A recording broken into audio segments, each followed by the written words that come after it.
അടച്ചിട്ടൊന്നുമില്ല. അത് ഇപ്പോഴല്ലേ, നേരത്തെ അടച്ചിട്ടൊന്നുമില്ല. നീ ജയിച്ചു, ഇനി എന്നോട് കളിക്കാനില്ല. ഞാനില്ലടാ, നിങ്ങൾ കളിച്ചാ മതി പ്ലീസ്. ഞാനില്ല ദിയ കുട്ടി, പ്ലീസ് വാ വാ കളിക്കാം.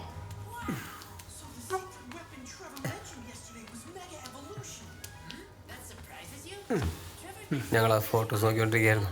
രസമുള്ള സ്ഥലം അല്ലേ? ആ നന്നായിട്ടുണ്ട്. പോയിണ്ടോ അവിടെയൊക്കെ? ഇല്ല, പോയിട്ടില്ല.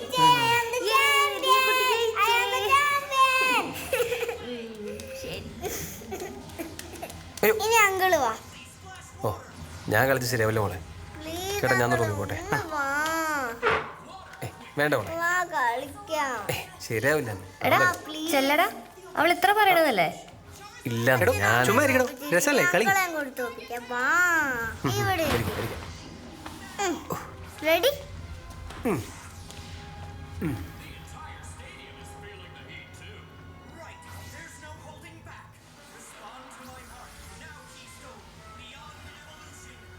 ഒരു ചോദ്യം കൂടി മിസ്റ്റർ കോയിക്കൽ.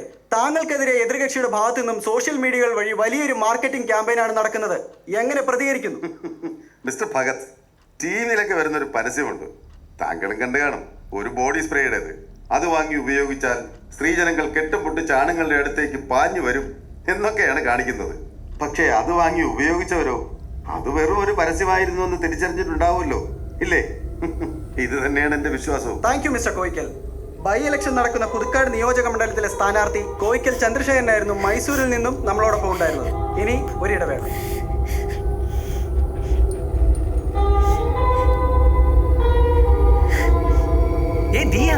എന്താ മോളെ ഇത്? കരയണോ? ജയക്കുട്ടി രണ്ടുപേരെ തോപ്പിച്ചില്ലേ? അവനൊരാളല്ലേ തോപ്പിച്ചുള്ളൂ.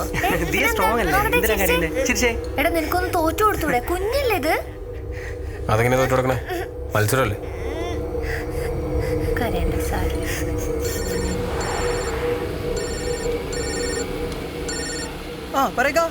നീ ഒന്ന് മൈസൂർ വരെ പോണം.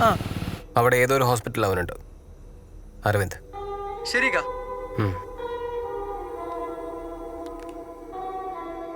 ശ്രീ, അപ്പം മറഡോണയുടെ കാര്യം എങ്ങനെയാ? 2 ദിവസം കഴിഞ്ഞാൽ ഹോസ്പിറ്റലിൽ പോവല്ലോ, അപ്പോൾ നമുക്ക് നോക്കാം.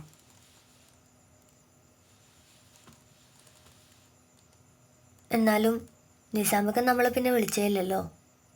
നമ്മൾ ഔട്ട് ഓഫ് റേഞ്ച് ആയിരുന്നില്ലേ കുറച്ച് ദിവസം. പുള്ളി വിളിച്ചു കാണും, കിട്ടാത്താവും. എനിക്കെന്തോ അങ്ങനെ ചിന്തിക്കാനേ തോന്നുന്നില്ല. നീ എന്തിനാ ആവശ്യമില്ലാത്തൊക്കെ ചിന്തിച്ചു കൂട്ടുന്നത്?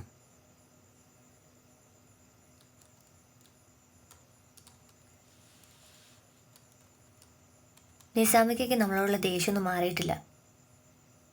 കെറിനോട് എൻ്റെ കാന് മൂപ്പർക്ക് ഒരു വഴിയില്ലാത്തതുകൊണ്ടാണ് നമ്മളെ വിളിച്ചത്. ഇവിടെ അവിടെ ഇലക്ഷൻ്റെ തിരക്കിലായിരിക്കും പുള്ളി അത് കഴിഞ്ഞ് വിളിച്ചോളും. നീ കിടന്നോ.